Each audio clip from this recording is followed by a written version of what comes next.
অভিনেতা দীপজ্যোতি ডেকাক আক্ৰমণ মংগলদৈত শৰীৰৰ বিভিন্ন অংশত আক্ৰমণ অভিনেতাগৰাকীক ইতিমধ্যে আৰক্ষীৰ ওচৰত লিখিত অভিযোগ অভিনেতাগৰাকীৰ পিতৃৰ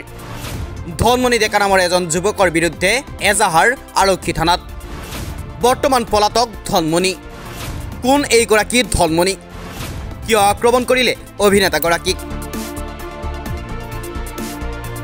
মংগলদৈত দুৰ্বৃত্তৰ আক্ৰমণৰ বলি হৈছে ইহুতিবাৰ অভিনেতা দীপজ্যোতি ডেকা শৰীৰৰ কেইবাটাও স্থানত গুৰুতৰভাৱে আঘাতপ্ৰাপ্ত হৈছে অভিনেতাগৰাকী নিশাই চিকিৎসালয়ত ভৰ্তি হিতেইকাই ক্ষত অভিনেতা দীপজ্যোতি ডেকা ঘটনা সংঘটিত কৰি সেই স্থানৰ পৰাই পলায়ন আক্ৰমণকাৰী লোক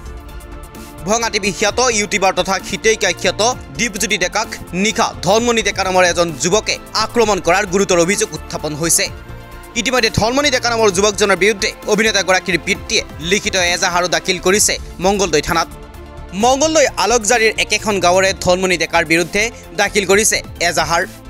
কিন্তু কোন এই ধনমণি ডেকা কিহৰ কাৰণে আক্ৰমণ কৰিলে ইউটিউবাৰ দীপজ্যোতি ডেকাক লিখিত অভিযোগ দিয়াৰ পিছতেই সমগ্ৰ ঘটনাৰ তদন্ত আৰম্ভ কৰিছে মংগলদৈ আৰক্ষীয়ে বৰ্তমানেও বাইহাটা চাৰিআলিৰ এখন ব্যক্তিগত চিকিৎসালয়ত চিকিৎসাধীন হৈ আছে অভিনেতাগৰাকী কি কাৰণত ধনমণি ডেকাই দীপজ্যোতি ডেকাক প্ৰহাৰ কৰিলে সঠিক তথ্য পোহৰলৈ অহা নাই যদিও মংগলদৈ আৰক্ষীৰ তদন্তত সকলো ওলাই পৰিব আনহাতে বৰ্তমানেও পলাতক ধনমণি ডেকাক বিচাৰি ইতিমধ্যে ক্ষিপ্ৰতাৰে অভিযান আৰম্ভ কৰিছে মংগলদৈ আৰক্ষীয়ে হয় আক্ৰমণ কৰিছে সি প্ৰগ্ৰেম কৰিব আহিছিল নেকি 7:30-8টামান বজাত এই মংগলদৈ গাম্বুৰাপাৰা তাৰপিছতে প্ৰগ্ৰেম শেষ হোৱাৰ পিছত 8:30-7:30 এনেকুৱা সময় তাৰপিছতে শেষ হোৱাৰ পিছত কোনোবা দুজন মানে তাৰমানে হেৰি কৰিব আহিলে এই ফটো উঠিব তাৰ লগত সেইখিনি সময়ত পিছফালৰ পৰা আহি মাথাত মাৰি দিছিল তাৰপিছত মাথাত মৰাৰ পিছত আকৌ এটা গলত মাৰি দিব খুজিছিল তাৰপিছত হাতখন এনেকৈ তাৰমানে হাতত কাটা গৈছে গলত নবৰি হাতত বেয়াকৈ জখম হৈছে এৰেজাত দিয়া পাছে নাম উল্লেখ কৰিছোঁ নামটো হেৰি ধনমণি ডেকা এই বৰ্তমান ধৰিব পৰা নাই তদন্তত আছে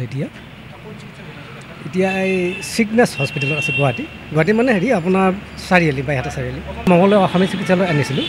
ৰাখিব নোৱাৰাত হেৰিত পঠাই দিছে তাতে উন্নত চিকিৎসাৰ কাৰণে এতিয়া ICUত ভৰা হৈছে তেখেতক এতিয়া কি বা কথাটো এতিয়া সেইটো নাজানো আৰু ভিতৰুৱা কথা কি আছে ঘৰ তাতে এই আলাকজাৰী এতিয়া সেইটো কথা নাজানিম মই উচিত তদন্ত লাগে সেইটোৱে বিচাৰিছোঁ সংকটমুক্ত নহয় এতিয়া ICUত আছে নিউজ ডেস্ক প্ৰতিদিন লাইভ